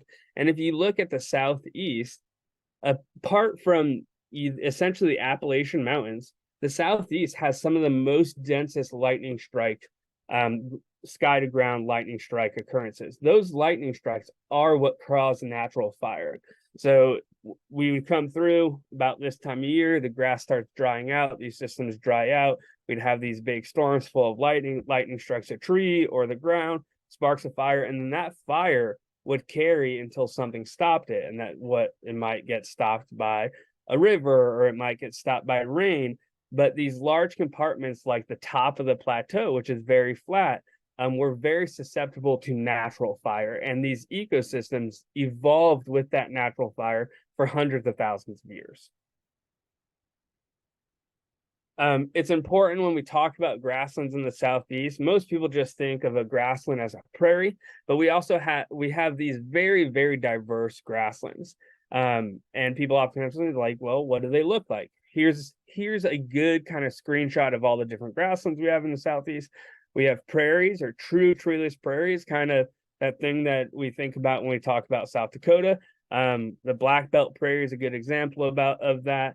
The Pennyroyal Plain Prairie, which was essentially 3 million acres of continuous prairie, is an example of that. Treeless prairie, or nearly treeless. And then we have savannas. What I mean by a savanna, some people call these forests, or they call them many different things, but these are grasslands. In fact, the majority of their biomass and their biodiversity is on the ground level. They tend to have sparse trees, roughly 15 trees per acre, but a very lush, diverse ground layer of forbs and wildflowers, and vertebrates and invertebrates. We have grassland balds in the Appalachians. We have coastal sand dunes. We have glades both on the plateau and in the Nashville Basin, those edaphic, shallow soiled limestone grasslands that would have been surrounded by savannas. Then, of course, we have barrens and fens, open woodlands, which arguably would have been one of the largest grassland components in the Southeast, where you have slightly more trees than a savanna. Maybe you have 20 trees per acre rather than 15, but still enough sunlight to the ground that you have this open structure, and it has tons of biodiversity on the ground layer. And then we had meadows and bogs, marshes, river scours, and cane breaks. This joining of all these grasslands that occurred throughout the Southeast, that covered the majority of the Southeast, created this biome that creates this biodiversity hotspot in the Southeast. That E.O. Wilson once said, the late great, there's a southern grassland biome, when it's properly defined to include the longleaf pine savanna, is probably the richest terrestrial biome in all of North America. To understand, cherish, and preserve the great natural heritage of the southern grassland biome should be a priority goal in America's environmental movement. Go ahead. Here we have a few more scientific description of grasslands in the Southeast. We have Frost in 2006. It defines a grassland as any community in which a grass layer with an associated forest is a dominant layer in terms of either total cover or biomass, or both.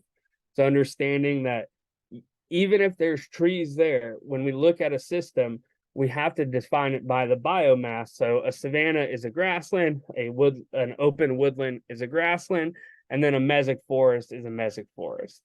And here we have Cumberland in 1991, describing a grassland that in some instances, shrubs or trees emerge above the canopy as scattered individuals to form savannas. An ecosystem may be designated a grassland when the canopy of grasses is continuous or nearly so. That's really important when we think about the history of the Southeast, and we think about the history of the plateau and the history of Tennessee. The flat, or the rim of the plateau, would have had very little forest. The forest would have been relegated to essentially the drainages and the gorges of like the Caney Fork, whereas this flat plateau would have been savanna and woodland predominantly, that experienced tons of fire and would have been categorized by the very diverse ground layer, so much so that bison and elk and many vertebrates that require grassland state called it home for a very long time. So when we look back at this map, this is a more accurate representation of where the grasslands and what the grasslands of the Southeast really look like. Compared to what we know from the Murdoch map in 1993, it is drastically different. And I often get a lot of questions of, why is that? You know, how are you guys defining the science? Well, we go ahead and we have maps. We've gone back and looked. You can just click 3 times on this one. We've gone back and looked at these maps. I specifically love this map because my last name is French, and this is a French map from 1720. I'll orientate you a little bit here. You can see the panhandle of Florida a bit. Georgia, South Carolina, and North Carolina would be the top right side of that map. Tennessee and Kentucky would be the top left side. And then Alabama and into Mississippi and the Gulf Coast and Texas would be that bottom left side. But as we look at this map from 1720, as the French were coming through very early on, well, they described right in Georgia and Florida and all these places as good pasture ground or all level or savanna. That tells us that these areas pre-European settlement were not forests. They were not closed canopied systems. They were open grasslands. And what we're describing here is what we call the Southern Serengeti. So we're talking about 120 million acres of an ecosystem that has disappeared from the landscape. We have generally in most areas less than 1% of these ecosystems left.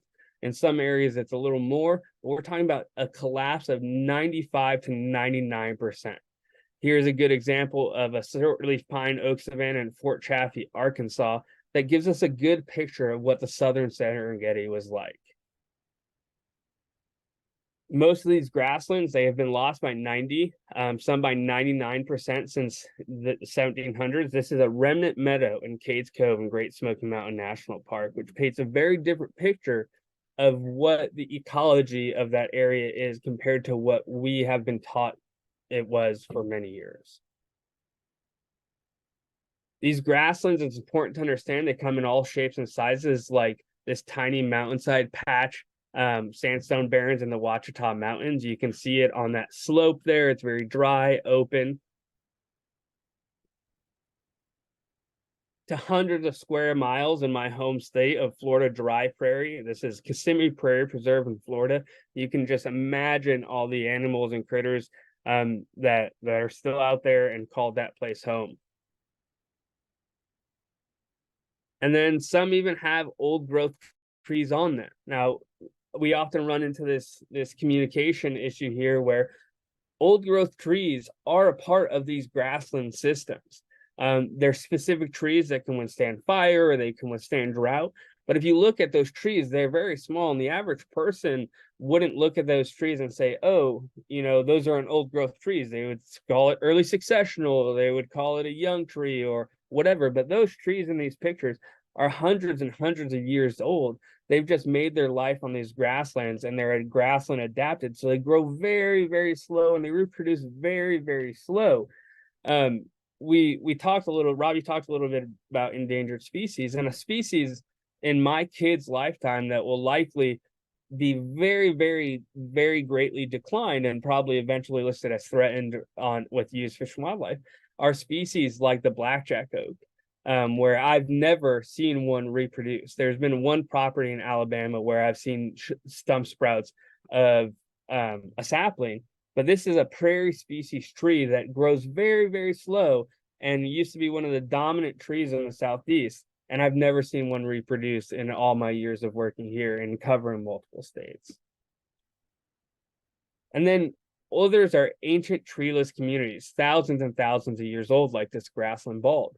I often hear as grasslands described as early successional habitat, and that's kind of a misnomer.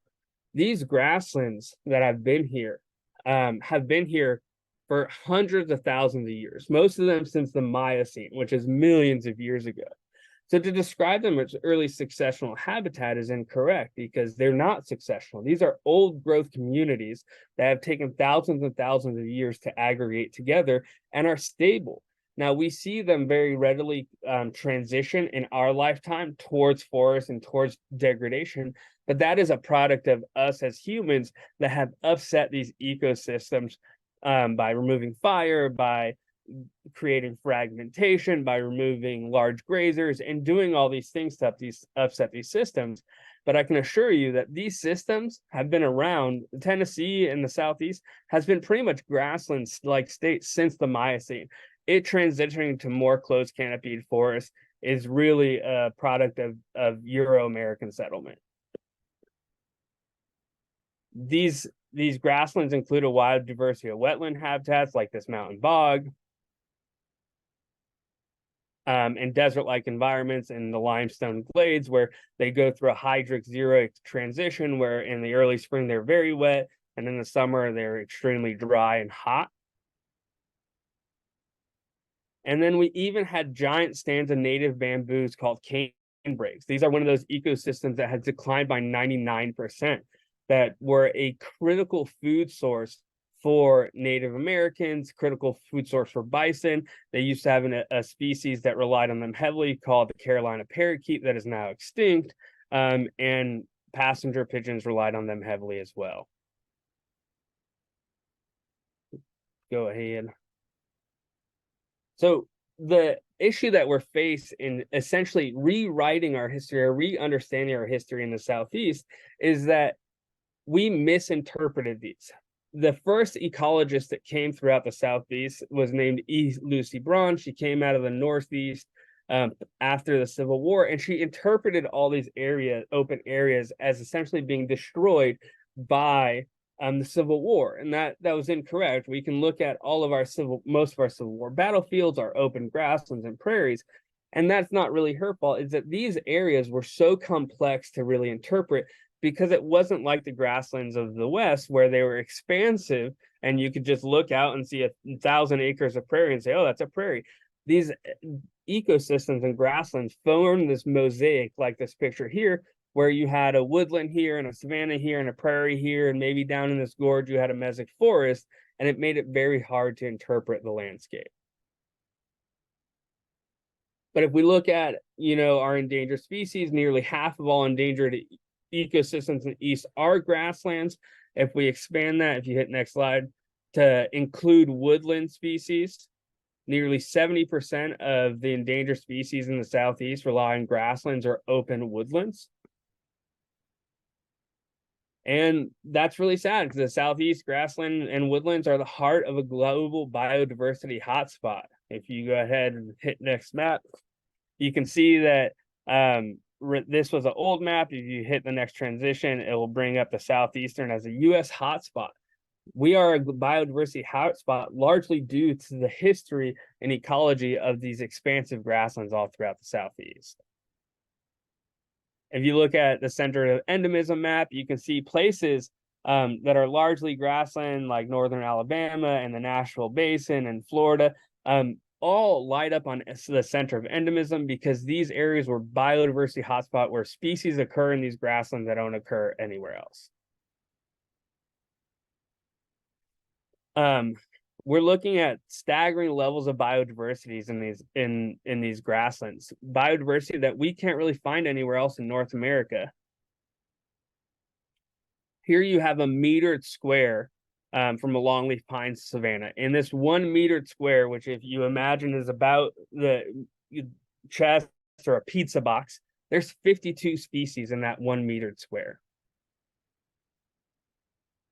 Understanding that not all of these grasslands occur, they're not prairie or forest. I'm going to go through this really fast so I don't overrun my time, but we had prairies that were grasslands with few or no trees, like this one in Stewart County, or these coastal grasslands, or this prairie in Arkansas that's obviously very gorgeous. This is another prairie from Fort Campbell Army Base in Kentucky. We have lots of glades on the plateau and within the Nashville Basin. Keep going. Here's another glade. Then we had savannas. That again, we have that sparse treeing. When you're looking at these slides, they have two positions. One, the little square is so that you can see what they look like from above, and the bigger rectangle is so that you can see what they look like when you're looking at it, but they have scattered trees.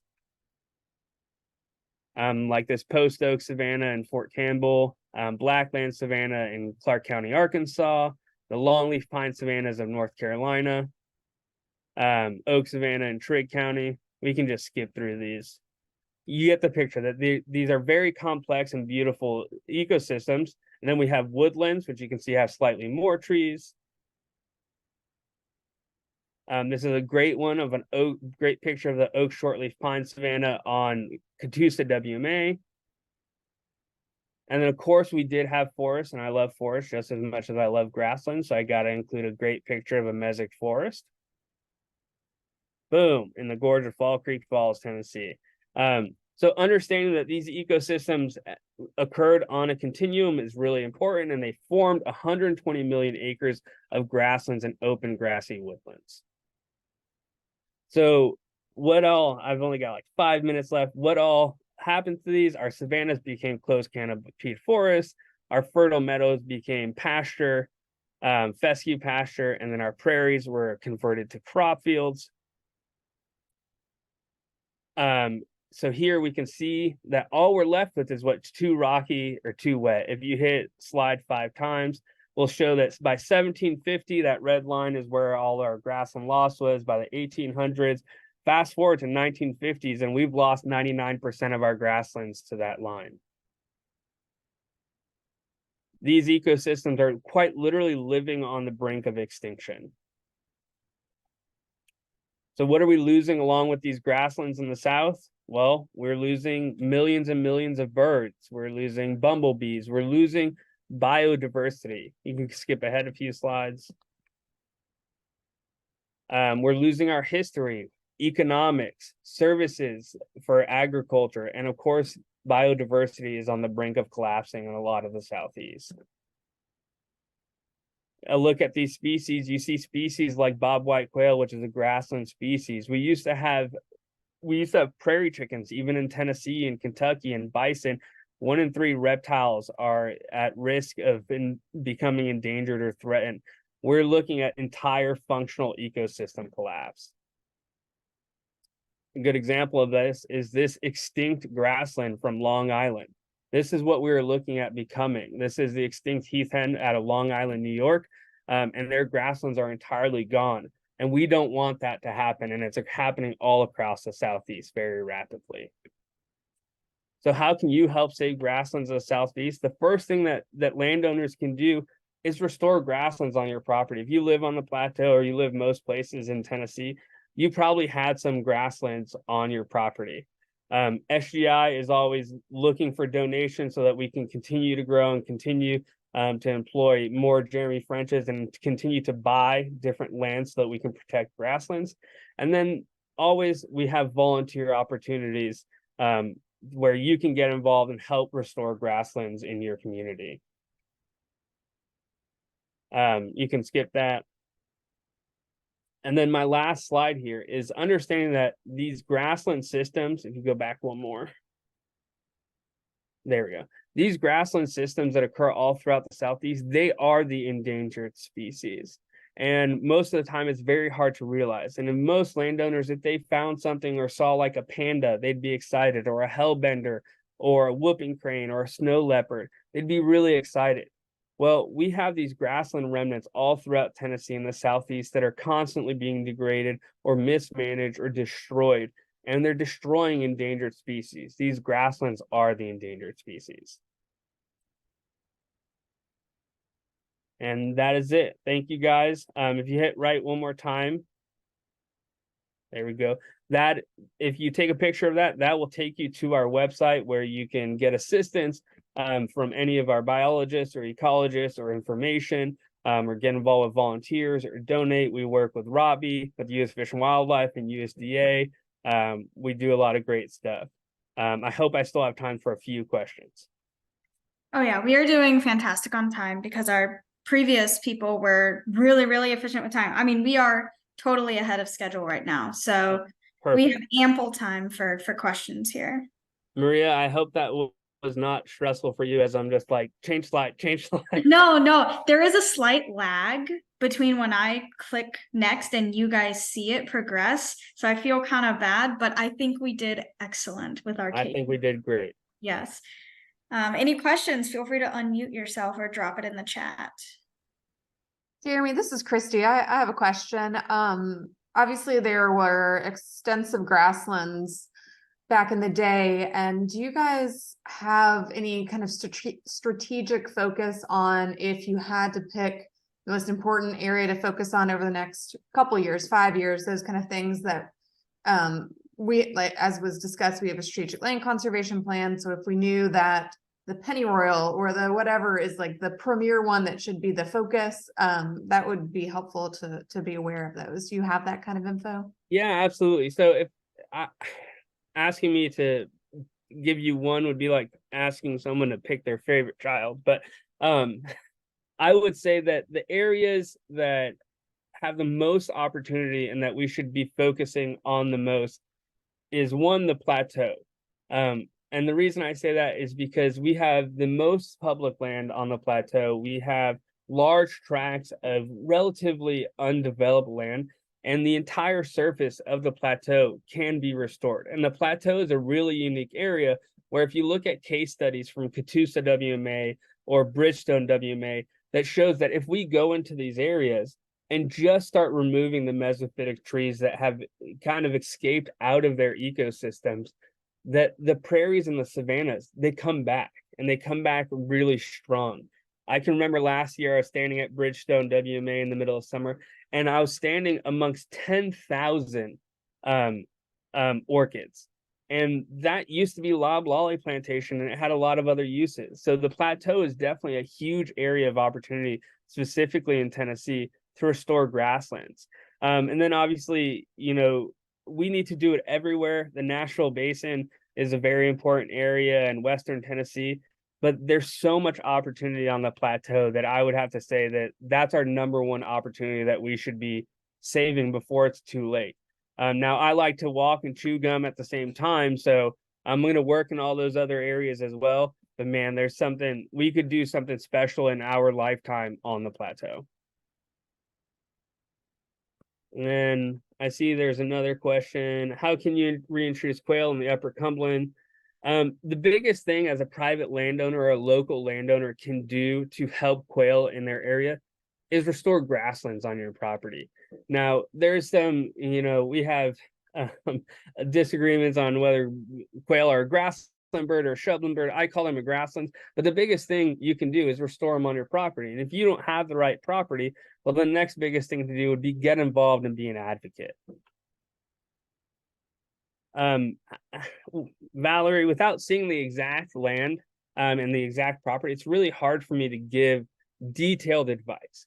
But my advice would be, if you don't have the means, is to go slow. On a lot of my projects that are historic, what we'd call a savanna remnant, that are closed canopied now, we start with hack and square and we slowly open up the canopy rather than very quickly, so that we can manage the response.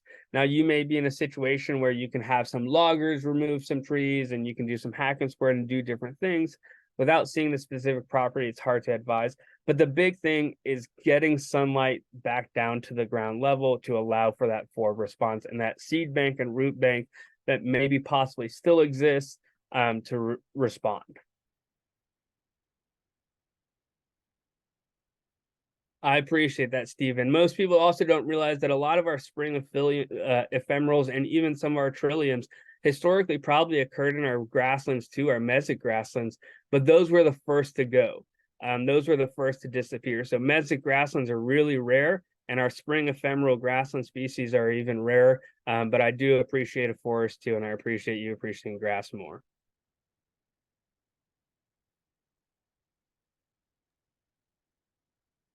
Any other questions? Feel free to unmute yourself or use chat, whichever.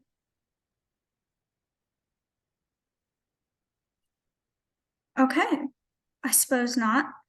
We got There's one Wait, more. wait, one more. So that's a good question. I would utilize, again, without seeing your specific property, these things occurred on different ecoregions and different species occurred in different ecoregions. But I would recommend getting familiar with your local species. Orchard grass and clover, there's a few native clovers to Tennessee, but the majority of them are European or Asian in original. So figuring out what's native to your local area and then working with a biologist to reestablish those would be my advice there.